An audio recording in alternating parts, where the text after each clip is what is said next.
Hi, I'm Daryl Denius with the Clevr team and want to provide a bit of an overview of what Clevr is and what we're doing in school districts across North America. Just going to share my screen. So Clevr is a digital forms and workflow reporting solution. It really helps streamline current state in school districts. And we've been working specifically in school districts for the last 15 years. And currently working with about 140 districts across North America, ranging from small, medium, and large districts. Really, we think about two primary problems that we are solving with school districts. As you know, the volume of documents in schools and districts continues to grow, and we don't see that changing in the conversations we have with our existing client base. They don't see it changing either. And the other major problem where we support districts is often there are systems in place, but there's a lack of workflow between those disparate systems, which makes the processes between departments, across departments, from school to central offices, pretty inefficient. And Clevr is doing a lot of work with districts to help solution this area and support the efficiencies in the workflow in many departments. And we'll take a look at a few of those examples today. So when we talk about Clevr, we talk about the powerful forms, and that's where it all starts. You have to have the data in a digital enterprise solution that integrates with all of your other systems as a starting place. Without that data, without those powerful forms, you can't have the ability to have the automation between form to form, between your student information system or your HR system and Clevr. So supports that integration and time saving and workflow. Somebody completes a certain stage of their part of the form, like a teacher growth plan. They fill out their growth plan, and automatically the principal or vice principal knows that their section of the workflow is completed. And then the next stage can take place. There's also some insightful reporting that we have. I'll do a little bit of a demonstration of that today.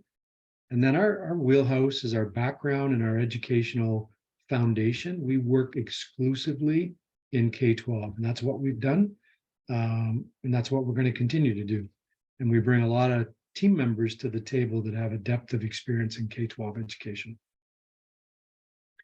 When we talk about what we do, we think about it in these 6 pillars. We do a lot of work in language acquisition, around student learning and achievement. I'm not going to talk about all these today. I'm really going to focus on this staff forms area, professional development growth, and take a look at some onboarding, offboarding forms, some performance appraisal forms, and other HR related forms. And we'll get into a few of those details live. But basically what happens is a district, here's the Capital Region BOCES in New York.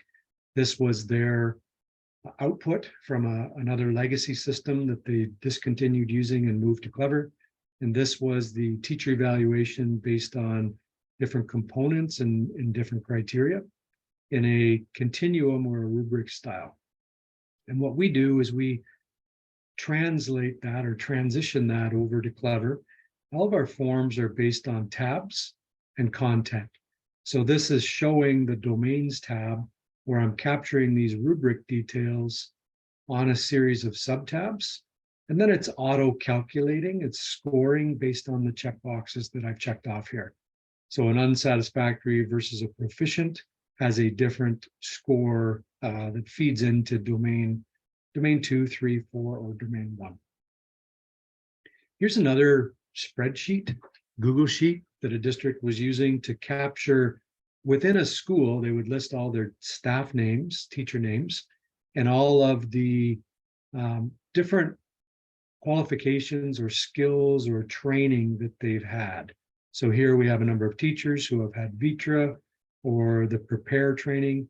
And this is how they would capture that and then aggregate it and roll it up to the district. And we created this form with them, which is basically a teacher profile. So Jaffer, this is all sample data here. Jaffer would log in and fill out the details of the education that they have, or the training that they have, or the PD that they've taken, and the date in which they took it. And then they would have the ability to set up a training program that's targeted for a light group of teachers. So, Power School was their SAS, and those who have an approaching expectation level could have a different training session than those working well below the expectation from an SAS perspective. So they configured this the way they wanted it to capture the details on a Clevr form. As soon as it's entered by the teacher, it's all aggregated and rolled up at the school level and also at the district level without anybody needing to touch it again.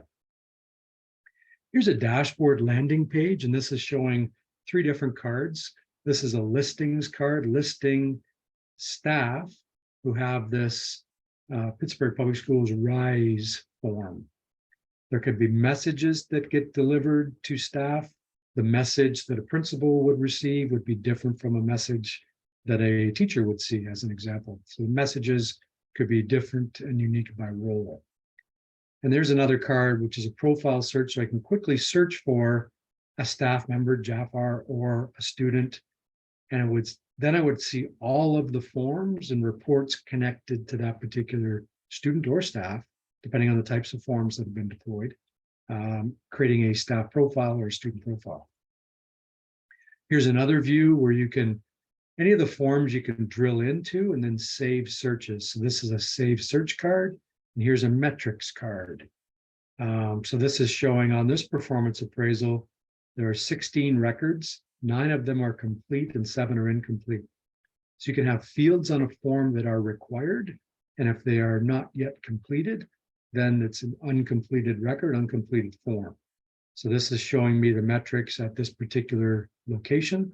And then I can drill into any of the data variables. So of these 16 records, 2 of the staff have been flagged as having unsatisfactory attendance patterns. And I'll show some of this live as well. Here are a couple of other metrics cards. This one we just took a look at. This one's showing the PAO evaluation. This is a New York form, and it's showing that none of them are completed, but 2 of them are submitted for my review. So I know I have something to interact with. And this is that PAO evaluation just rolled up at multiple schools versus the one school. And here's that RISE form laying out the required 1 completed form. And then I can also identify, there are a couple of variables being highlighted here. Of those 13 forms, which of those forms has a self-learner assessment submitted for me to interact with as a principal here? And then one of them has an overall rating of needs improvement. So any data element on a Clevr form can be flagged as a searchable metric element. The dashboards I showed previously are kind of complex with a few different cards. Here's a very simple dashboard. This one is for a teacher. This is Ryan Reynolds, the teacher, logging in and seeing this is my form I need to fill out. Boom, click on it, and then you go to the form. With no access to some of the other forms in the district, because this role of teacher doesn't need access to those forms. And here's a little more complex form with multiple tabs. And I can see there's a sign off happening here, and it knows who I'm logged in as. You can have a different elements on a form, could be viewable or not viewable depending on the cycle. And this one's in a formal process, therefore certain elements are available, and other elements, if it was an informal process, there would just be a growth plan without the evaluation component of it. And here are just an example of how you can upload documents or artifacts. And this is an uploaded document, it's a lesson plan under the umbrella area of planning and preparation. And then I can make a comment. If I have more documents to upload, I click add and I can upload another document. This one is showing the self-evaluation. So I, as a teacher in this case, I go in and I fill out my self-assessment piece around the different domains. And then I click this notification, and it's going to let the observer or the supervisor know that my self-evaluation is completed, and they can go in and take a look at it. Here's another layout of what a self-assessment could look like. This has sub-tabs for the different standards. I'm going through and indicating based on a 3-point rating scale, meeting, progressing, or not meeting, with radio buttons aligned to standard 1, component 1A. And then all 6 standards are here and the workflow is at the end of the sub-tabs. I then, as an evaluator, can come in and I can see by this shadow ID here, what in this case, the teacher did as a self-assessment. And then I go in and I interact with my section. And right in front of me, I can see what the teacher's self-assessment was, which provides some efficiencies for me in the process. The conferences or observations, here I'm going in and I'm requesting a conference with the observer. So this is a learner submitting this to the observer, and we know who everybody is. I don't have to say, I want to send this through to Daryl, because we know who's filling this out as a learner. And we know based on tie into AD, who the principal or vice principal of the school is, and therefore the observer to connect it to that location. And then I go through and fill out the details in collaboration with the observer and the teacher together. And here's another example of a observations or walkthrough. So this is a larger observation, be a full class observation, where I'm observing component A1, and I'm going to make a comment related to that, versus a shorter walkthrough, just a quick date where it was full class or short class, or maybe it was just a conference where I discussed something with Ryan related to his lesson plan, but it wasn't actually a class visit. And the layouts, here's the final tab where it's ratings and comments, and the data elements can drive next steps. So if I choose satisfactory, I get these particular fields to populate next. If I choose unsatisfactory, then there would be a different subset of fields based on that data element that I would then go in and populate. And here's another evaluation instrument, but this is for a teacher assistant. So one of the advantages that a lot of districts are finding with Clevr is it's one spot to do a lot of things. Sometimes there's a teacher evaluation application, but it's separate from the paper documents that they're using for non-teaching staff. So a lot of the implementations that we have in flight right now across North America are really valuing the one spot to come in and do all things related to all teaching and non-teaching staff. So this is just a different layout, self-evaluation and evaluation, 4-point rating scale based on ethical conduct, teamwork, and professional learning. And again, these are all data elements, or the design is what this particular district wanted. And here's another non-teaching one where they're looking at skills and knowledge, organization, efficiency. These are the different areas with a 3-point rating scale, but in this case, they have a drop down instead of a radio button. That's the design that they wanted.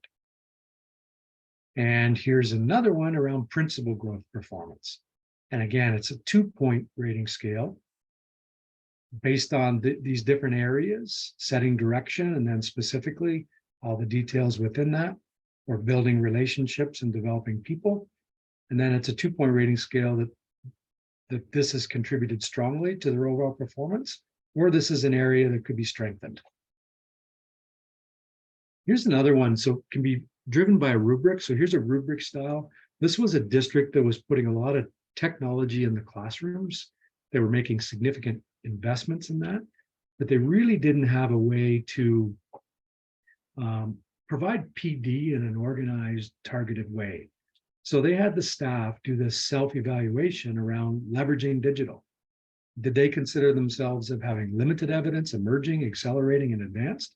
So as I click on the radio button, it highlights the descriptor in that particular area of the continuum. Then they set up, show me all the grade 3-4 teachers who are at the emerging level, and they could really target that PD for a light group of staff to really move the needle on leveraging that digital technology. And we have surveys as well. Here's a staff internal survey that staff are going in and just filling this out about themselves and providing feedback to the particular district in this case. The reporting is quite flexible, and here are a few screenshots, but this happens to be a student-related form on the Vitra, and it's just giving me a pie graph distribution of the types of violent behavior across my entire, well, if I'm a principal, I would see this across my school, but I would run the exact same report at the district level if I had permission to all locations, and the pie graph would represent all of my schools. Here's another predetermined report where I'm listing the staff. Again, fictitious data. You got Jack Nicholson here, Ryan Reynolds. And they've color-coded. Blue is above, yellow is approaching, and red would be below standard. And then if this is an area where it's not applicable, so a new teacher, these areas around the building level score and the local education authority measure would not be applicable. And here's a heat map report similar to the teacher one, but in this case, it's students based on pre-phonological screener tests. So captured at the classroom level by a teacher with a mobile device. As soon as it's captured, it's available real time in these reports. Let's jump in and do a quick little tour of the Clevr platform. Yeah, I'll just bring a few of those samples to life. So I'm going to log in a sandbox environment. And again, so different landing pages. Here I have the safe search card. We saw a screenshot of that. We've got a metrics card down here where I'm looking at a leave of absence. This is telling me I have one record and it's completed. If I want to see who that is, I click on the one that pops open, who has that particular record. I can change this metric card to be a QP performance appraisal, and it's going to change the data elements that I'm seeing aligned to that particular form. Over here, here's that QP performance appraisal form, listing all of the staff. So 11 records here, 11 records here. And I can switch which form I'm looking at. If I go to, an employee mileage expense claim form, here's the teacher that has that particular mileage form. If I click on that, it opens up the actual form. So this is one that's being used in Missouri. So they're recording the month. So January, the date, let's just change that to April because of my date down below here. I'm going to add a new date. I pick the date. And this one's built in, predetermined. I'm going to travel from location A to location B, and it knows the distance. I put in my reason here. And is it a return trip? If yes, it's going to double the distance. And it's got the total mileage and the rate per mile, and it's calculating the value here. This section down below around the account key, the object, and the amount, this would be not editable by the employee figuring this out, or populating this, I should say. You can have a section on a Clevr form, and this would be only editable by the budget officer, as an example. So elements on a Clevr form can be pretty granular. And then I fill this out and I attest. I click check. Whoop, it needs to make sure I have all the required fields filled out. There's a few required fields that I have not populated here. So I'm not going to go through the detail, but it won't sign off on this until I have. And then here's the bottom part where the supervisor would go in and sign off on their part once they've looked at it. Then there would be an office use only section of it. So if I go back to the home screen, just to show you what a couple of different forms look like. If I go to this employee offboarding form, here are the different staff. If I click on the staff, again, tabs and content. So here again, designed the way this implementation, this district wanted it. The details that they have here are date pickers, radio buttons, drop-down elements here. And then again, the ability to sign off and send my notification. Then the superintendent secretary would be able to come in and interact with this part. And then they would send notification back to the employee here. And then the business department would log in and be able to complete this part. Based on my login, I'm kind of a super user here, so I don't have to log in and out. But I can interact with each of these parts. The equipment collection, so it's incomplete. I'm just logging in, checking off everything here. And then when I'm done, I click on the supervisor affirmation. It knows who I'm logged in as, and it changed this to the status of completed. And each of these sections has different parts here. Again, the parts that need to be enabled or disabled or deactivated, and then who did it. And it knows who I'm logged in as and the date that I disabled it. I might be signing off today, but I disabled it last Friday. So I can record that date. I'll show a couple more forms just to show the range here. So again, 4,000 forms we have in flight across our multiple implementations. And I could log into any one of these just to check out. If I go to the EA evaluation one, as an example, the teacher assistant. Now I'm looking at teacher assistants here, click on this, and it's opening up a little more complex form. And I say that because if the teacher assistant status is tenured teacher, then I have options to choose an evaluation or a goal or project. Once I choose those, it lights up or enables one of these other subtabs. So if I choose evaluation, then it pops up what I need to do here. And I have access to this tab. I showed this in the screenshots where I go through and I populate the details of the evaluation aligned to the different tabs and subtabs. If I were to choose the goal area, then this part isn't lit up, but the goal area is lit up, and I go through and I populate that detail. Also, when I choose that, the details of the process change down below, or if it's a project. So if I am a non-tenured teacher, I don't have options. I don't have the goal project option. I have to go through the evaluation instrument process. And then the workflow is here around the submission. And here's an example of where I could upload a peripheral document. So just to show the range, and then I can print out.